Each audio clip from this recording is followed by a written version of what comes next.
evening. Thanks for joining us. I'm Shuhaida Arifin and you're watching News at 10. In our top stories tonight,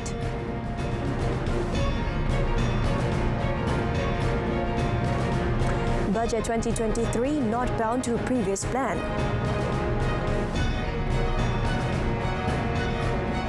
Speed limit on federal and state roads reduced for Chinese New Year.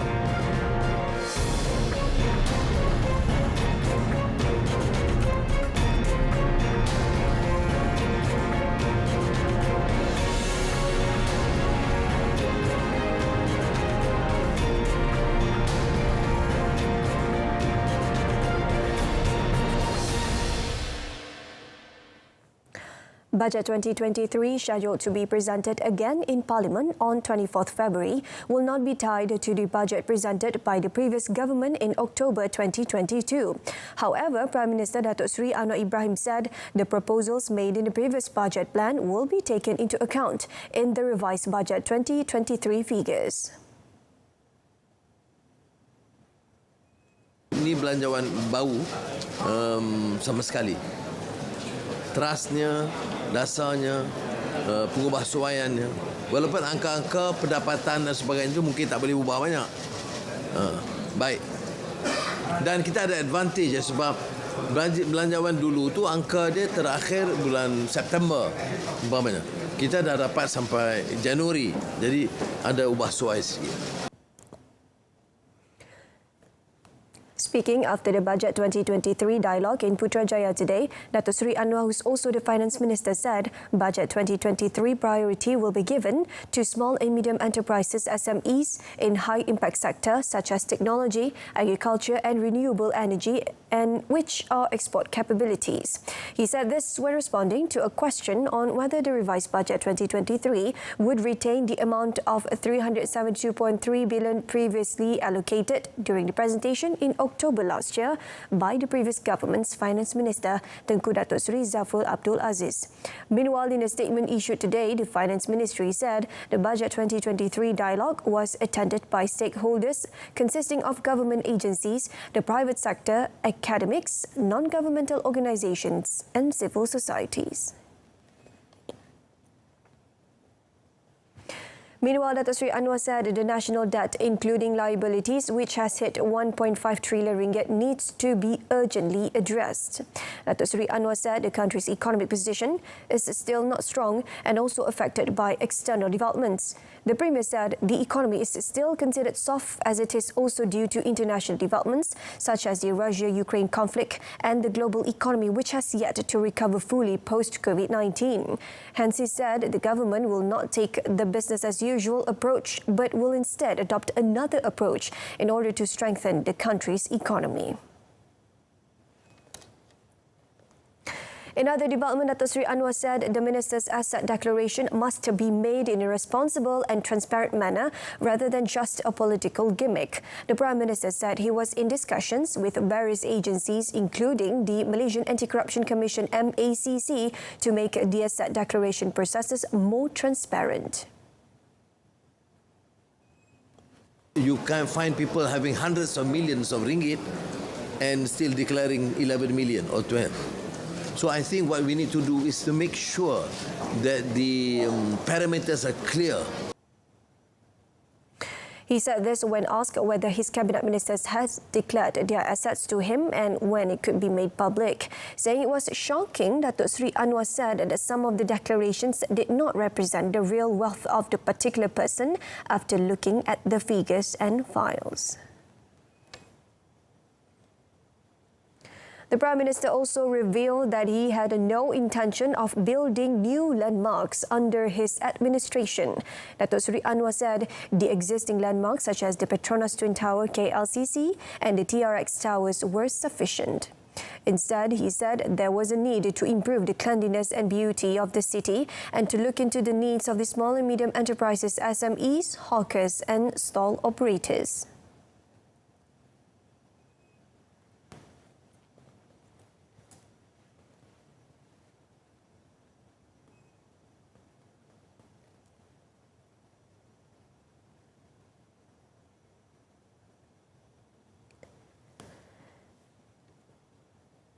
The Saya Prime tidak Minister said that based on his observations at eateries on Friday, less attention was being given to the SMEs and hawkers. Keupayaan kota contoh dari segi kebersihannya, keindahannya dan ruang kepada golongan peniaga menengah SMEs dan tumpu kepada golongan penjaja dan warung-warung yang mencecah ratusan ribu pekerja keseluruhannya tetapi tidak diberi pertumpuan kerana gerai-gerai dan warung itu sangat jelek. He called on corporations and government-linked companies GLCs to jointly make the effort a success through their corporate social responsibility CSR programs.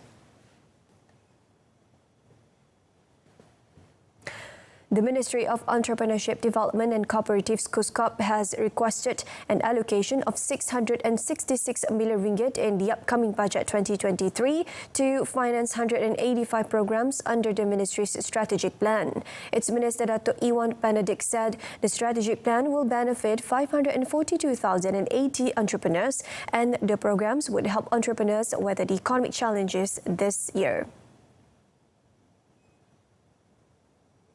185 program dan projek yang kita mahu laksanakan untuk usahawan kita dan semua itu bergantung kepada bajet yang kita terima daripada Kementerian Kewangan yang tadi itu yang kita kemukakan 666 juta untuk membiayai program-program kita.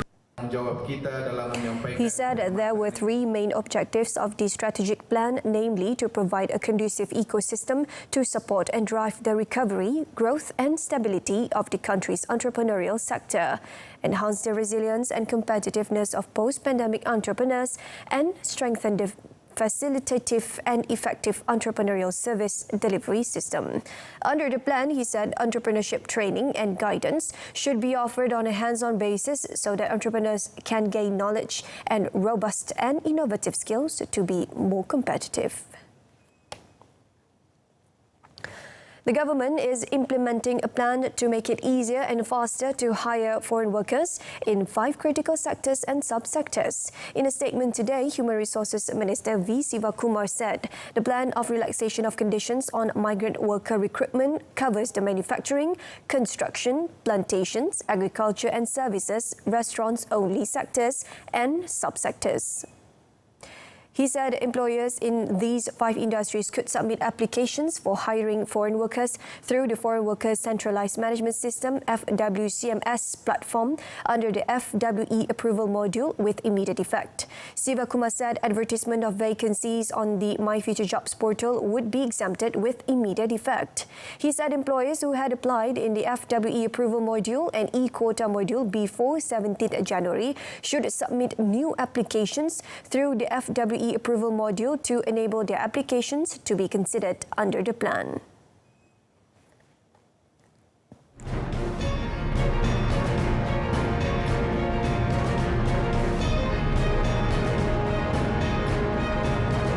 Coming up, 2,000 JPJ officers to be deployed during Chinese New Year.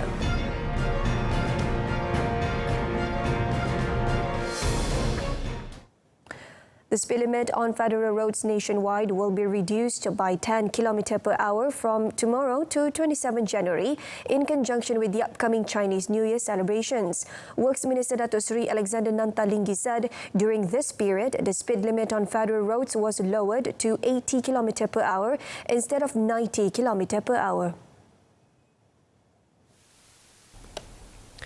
Speaking during the launch of the Integrated Ops and Road Safety Campaign in conjunction with the 2023 Chinese New Year celebrations today, Datuk Seri Nanta said this is one of the safety and monitoring measures taken by the government to enhance safety and reduce the risk of traffic accidents that often occur during the festive season. The annual campaign theme Pandu Cermat Sampai Selamat was the first strategic collaboration between the Ministry of Works KKR and the Ministry of Transport MOT. Dato' Sri Nanta said his ministry has identified 76 accident hotspots along federal roads and will continue to monitor these locations. He added that the government also carried out repairs at 53 accident black spots along federal roads throughout last year at a total cost of 17.2 million ringgit to ensure the safety and comfort of road users. Under the Road Infrastructure Improvement Program, he said street lights had also been installed at 40 accident hotspots on federal roads last year at a cost of 4.7 million ringgit. Meanwhile, Transport Minister Anthony Loke Siu Fook said a total of 2,000 Road Transport Department JPJ enforcement officers will be deployed in the Integrated Operations and Road Safety campaign. He said that the JPJ personnel would travel on express buses as passengers to carry out the enforcement activities, in addition to monitoring throughout enforcement stations at 14 key locations along highways nationwide throughout the operations. He said during the operations, there will be 7 major traffic offences that are non-compoundable, meaning that the offenders will be issued with a compound fine but will be directly referred to court. The 7 major offences are cutting queues, overtaking on double lines, disobeying the red light signal, driving over the speed limit, using mobile phones while driving, not wearing a seatbelt or helmet, and driving on the emergency lane. Lok also said good vehicles will be banned from using the roads 2 days before Chinese New Year on 20th and 21st January and 2 days after on 24th and 25th January to reduce traffic congestion. As for accident statistics during the same period last year, Lok said a total of 11,325 road accidents with 119 deaths were recorded. The Malaysian Communications and Multimedia Commission MCMC has received a total of 444 complaints about the new media this year. Communications and Digital Minister Fahmi Fazil, who described the amount as worrying, said MCMC had been planning to strengthen programs and activities related to the spread of the false information, hate speech and online scams. Fahmi also suggested that MCMC use information from the public to improve the Klik Dengan Bijak KDB initiative in line with the current development. The minister said he supports the KDB initiative because it provides awareness and education to the public about positive, productive and responsible use of the internet. Setiap maklumat yang saya terima. Saya lihat mungkin kita perlu kembang luaskan lagi, terutama di kawasan-kawasan kampung, luar bandar. Bila masa mereka mula mendapat capaian internet akses, kita nak pastikan mereka tidak menjadi mangsa scam contohnya, ataupun termakan dengan fitnah berita palsu contohnya. Dan kita tak nak bully cyber dan juga pengantunan kanak-kanak. Ya, ini juga kita nak pastikan ya tidak berlaku. Jadi ini adalah selaras dengan usaha kita sediakan prasarana dan kita juga tunjukkan apakah cara yang terbaik untuk menggunakan prasarana internet ini dengan bijak. The minister said this at the 10th anniversary of Klik Dengan Bijak KDB in Cyberjaya today. KDB is an initiative introduced in 2012 to educate and increase the awareness of internet users about online security by emphasizing self-control based on Rukun Negara principles. The Yang di-Pertuan Agong Al-Sultan Abdullah Riayatuddin Al-Mustafa Billah Shah today granted an audience and presented the letters of appointment to 21 judges in a ceremony at Istana Negara. Leading the list was the new President of the Court of Appeal, Tan Sri Abang Iskandar Abang Hashim, followed by Chief Judge of Malaya, Datuk Muhammad Zabidin Muhammad Diah, Chief Judge of Sabah and Sarawak, Datuk Abdul Rahman Sabli, and Federal Court Judge, Datuk Nordin Hassan.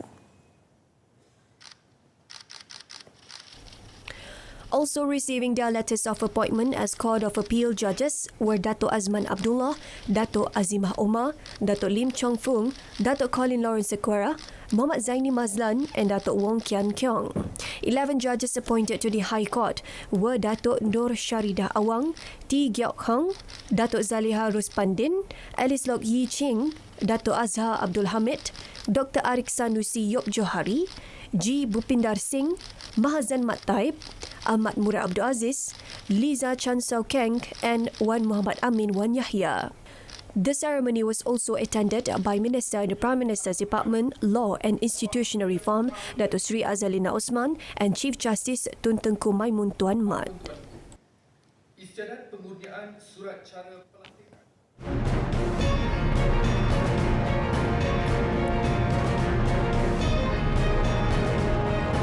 Coming up in our foreign segment, Vietnam President resigns amid minister's corruption scandal.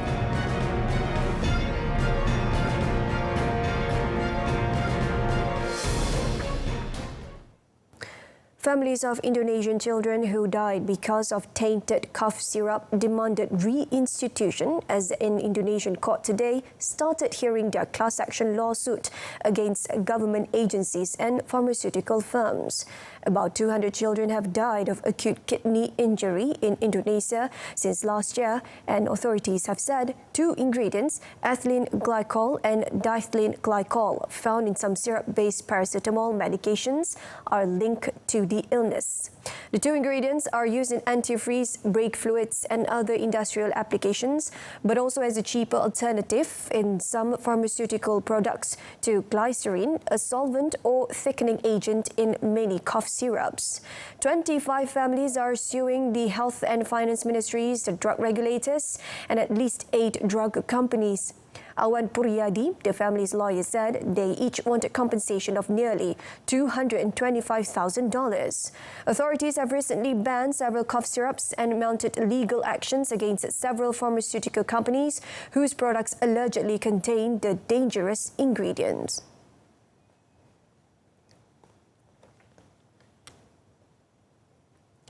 Vietnam's President Nguyen Xuan Phuc has submitted his resignation after the ruling Communist Party found him responsible for violations and wrongdoings of numerous officials under him. Phuc, 68, has held the largely ceremonial position for less than 2 years. It was not immediately clear who would replace him. Phuk's resignation followed the dismissal of 2 deputy prime ministers this month in an anti-corruption purge that has led to the arrest of dozens of officials. Pham Binh Minh and Vu Duc Tham's dismissal comes at a time when the communist-ruled country is intensifying its fight against corruption, despite concerns the campaign is paralysing routine transactions as officials fear being entangled in inquiries. Last month, the party disciplined Minister of Foreign Affairs Bui Tan Son over the alleged involvement of several ministry officials and diplomats in the scandal over repatriation flights.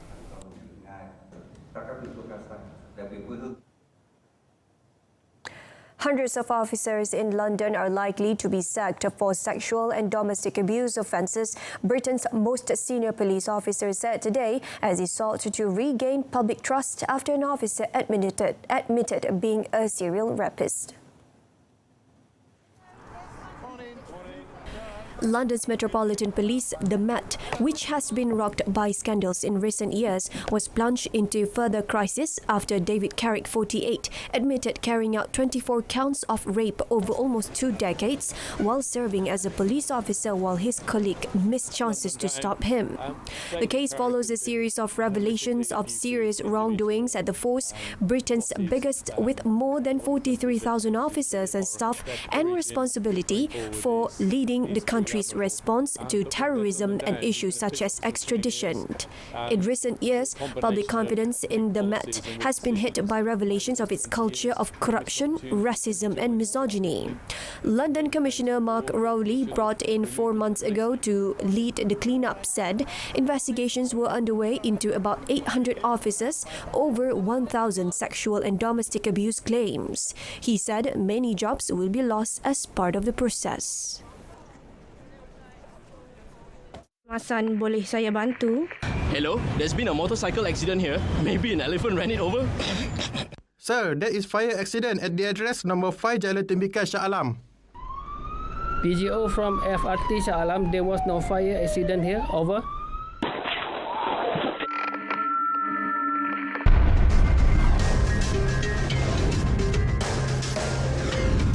MERS 999. Use it wisely.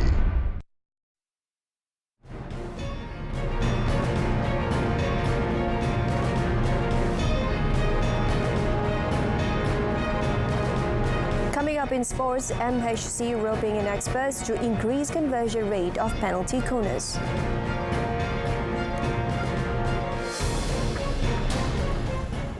The Youth and Sports Ministry KBS will continue to ensure holistic youth and sports development is undertaken by the federal and state governments through the State Youth and Sports Development Exco coordination meetings. Minister Hannah Yeoh is optimistic that better cooperation between the two entities can be achieved after reconvening the meeting, which was last chaired in 2018 by former Youth and Sports Minister Syed Saddiq Abdul Rahman. Speaking at a media conference at Menara KBS today, Hannah said the meeting would be held at least twice a year to enable the ministry to identify and discuss current issues in youth and sports at the grassroots level, as well as certify proposed actions in an effort to enhance youth and sports development. Kita nak koordinasi dan kita nak penyelarasan berlaku. Selain itu, perjumpaan kerap dan saluran komunikasi yang wujud ini merupakan satu manifestasi identiti dan hala tuju Kerajaan Persekutuan Perpaduan yang jelas mahukan penglibatan kerajaan negeri bagi membangunkan masa depan Malaysia. Thailand captured their 7th AFF Cup title after edging Vietnam 1-0 in the return leg final at the Thammasat Stadium in Pathum Thani last night for a 3-2 aggregate win. The War Elephants, under the guidance of coach Alexander Polking, are the most successful team in the history of the AFF Cup, having also won it in 1996, 2000, 2002, 2014, 2016 and 2020. After both the teams drew 2-2 in the first leg at the Maidin National Stadium in Hanoi on Friday, skipper Tirathon Bumatan netted the only goal in last night's match with a powerful right shot from outside the box in the 24th minute after receiving a pass from Adisak Krason.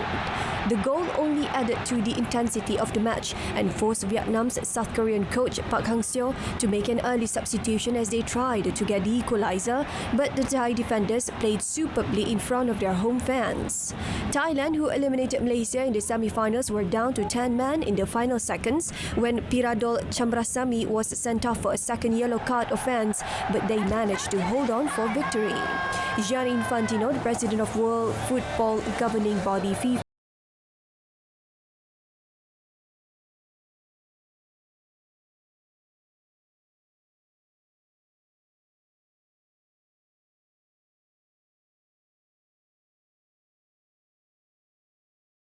National Men's Senior Squad operator Arul Selvaraj said a victory in their World Cup campaign against Chile yesterday in the Men's 2023 Hockey World Cup was important to restore the confidence of his boys, especially after 4-0 defeat to three-time champions Holland in their first group match on Saturday.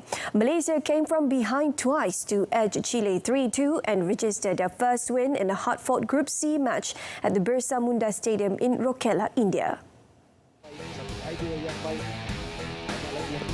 Speaking after the match, the coach was also happy with the level of discipline and commitment showed by his boys to stage a comeback against Chile and register an important victory.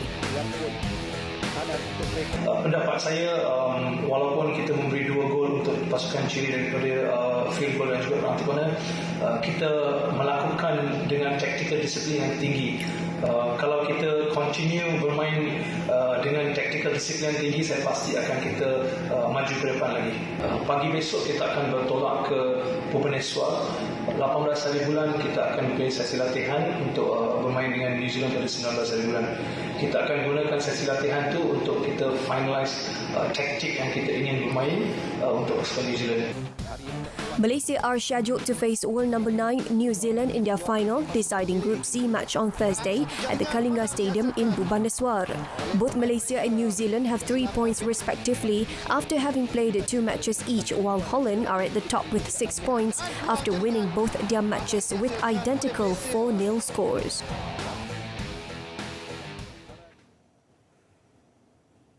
The Malaysian Hockey Confederation MHC plans to rope in penalty corner experts who can enhance the technique of converting penalty corners during matches so that the Speedy Tigers can capitalise on penalty corners that are awarded. MHC President Datuk Seri Subhan Kamal said the proposal to bring in experts consisting of former international players from home and abroad will be presented during its executive board meeting on 29th January. Speaking at a press conference today, he said the failure of players to capitalise on goal opportunities from penalty corners is a major setback that has often plagued the national squad in recent times and which will continue to haunt them in the 2023 World Cup that is currently underway in India. Contoh kita semalam kita telah dapat hampir 14 penalti, sudut penalti, tapi kalau boleh katakan satu pun tak masuk, kecuali satu yang rebound tu, dan saya rasa itu tak boleh dikira sebagai penalti lah. Bila rebound, lepas tu Syafiq Sumantri telah masukkan bola dalam gawang. So kita nampak kalau katalah penalti corner ni kita dapat master dan kita dapat masukkan gol, saya rasa the score would have been totally different. We would have been at least 7-2, 8-2. Sama dengan Holland juga. Dengan Holland pun bila kita bermain, kita telah dapat beberapa penalti corner. So if we actually put the balls in, we would have actually lost maybe like 4-2 or so, and we could even draw the game. Datuk Seri Subhan said all the experts who will be brought in will serve on a part-time basis to share their tips and extensive knowledge with the coaching staff and national players. He also said that funding constraints are seen as a reason why MHC does not hire full-time experts, since they would swallow huge sums, while admitting that they also have other commitments with some formidable teams abroad. Yang di-Pertuan Agong Sultan Abdul Lori Ayatuddin Al-Mustafa Billah Shah today has expressed his sympathy and heartfelt condolences to the family of the Asian Football Confederation AFC Vice President Saud Abdul Aziz Al-Muhannadi, who passed away recently. Through a post on Istana Negara's Facebook page, His Majesty also hoped that the family of the deceased and his loved ones remain patient, strong and resolute in facing this moment of sadness and sorrow. Al-Sultan Abdullah, who is a former AFC Vice President and a member of FIFA Council, recognises Saud Abdul Aziz's legacy and immense contribution to the development of football in Qatar and the Asian continent. His Majesty said Saud Abdul Aziz's passing is a great loss to the Qatari and Asian football community and fraternity. According to news reports, Saud Abdul Aziz, 66, also the Qatar Football Association Vice President and FIFA Council member, passed away last Tuesday. Alright, so that concludes this evening's news at 10. In our top story, Budget 2023 to focus on improving capacity of SME sector. Join us again at 12:30 tomorrow afternoon. I'm Shuhaida Arifin. Stay tuned to Saluran Berita RTM and have a pleasant evening.